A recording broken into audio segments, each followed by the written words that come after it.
राजस्थान विधानसभा में शून्यकाल के दौरान कोचिंग क्लासेस का मामला भी गूंजा।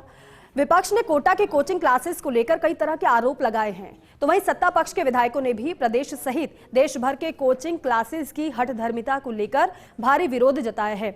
1 घंटे के दौरान विधायकों ने आंकड़ों सहित सामने रखा कि कोचिंग क्लास और माता पिता के दबाव के चलते बच्चे किस कदर आत्महत्या जैसे कदम उठा रहे हैं। राजस्थान विधानसभा में देश भर के 41 विद्यालयों के विद्यार्थियों ने युवा संसद के दौरान अपनी बात को रखा। महाराजा सवाई मानसिंह विद्यालय के 2 दिवसीय समारोह के तहत राजस्थान विधानसभा में युवा संसद के दौरान विद्यार्थियों ने विधायक बन अपनी बात रखी। बाकायदा विधानसभा की कार्यवाही चली। प्रश्नकाल के बाद शून्यकाल भी हुआ। प्रश्नकाल में रामगढ़ बांध का मुद्दा भी छाया रहा।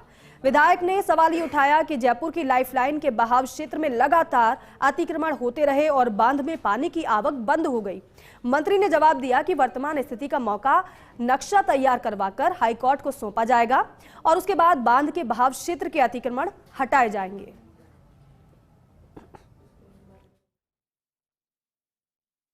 भारत इस समय विश्व का सबसे बड़ा लोकतंत्र है। ठीक है, कई वर्षों तक गुलाम रहा, लेकिन इस देश में पहले से ही पार्लियामेंट्री सिस्टम रहा है। कभी धर्म सभा के रूप में रहा, कभी राज्यसभा के रूप में रहा, कभी न्याय सभा के रूप में रहा, लेकिन लोकतांत्रिक पद्धतियां अलग अलग फॉर्म में भारत में रही हैं। कोई कहे कि विदेशों की देन है, ऐसा नहीं।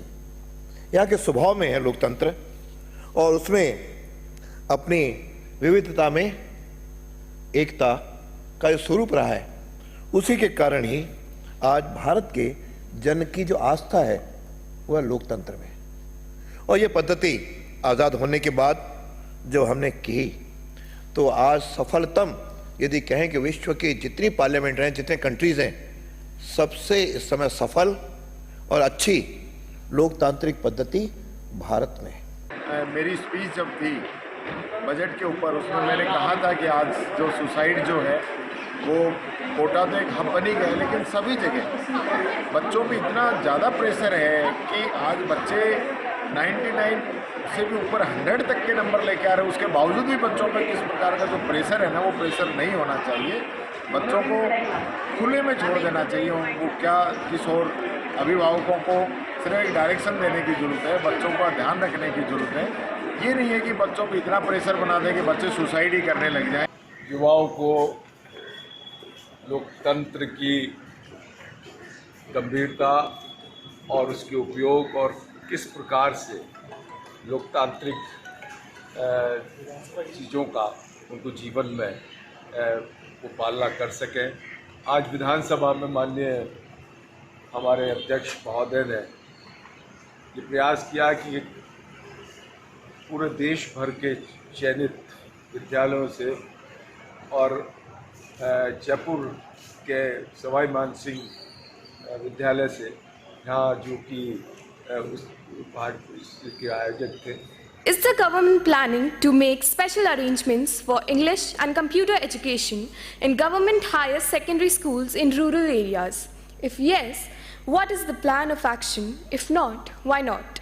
Secondly, what efforts are being made by the government to increase the enrollment of students in biology, physics, chemistry and mathematics subjects in higher secondary schools in the state? Thirdly, is the government planning to give any concession as an incentive to students to choose these subjects? Thank you, Madam Speaker. Ms. Diksha Agarwal, Honorable Education Minister. Thank you, Speaker Madam. Honorable Speaker Madam, I wish to inform that the government is committed to enhance the knowledge of students in English and computer education. English is already a subject at secondary and senior secondary level, and computer is offered as an optional subject in some of the government schools, which will be gradually introduced in all the government schools. The government is also keen to introduce artificial intelligence in government schools. The government is striving to boost enrollment of students in science in all higher secondary schools. This involves training teachers extensively and enhancing infrastructure for practical learning experience.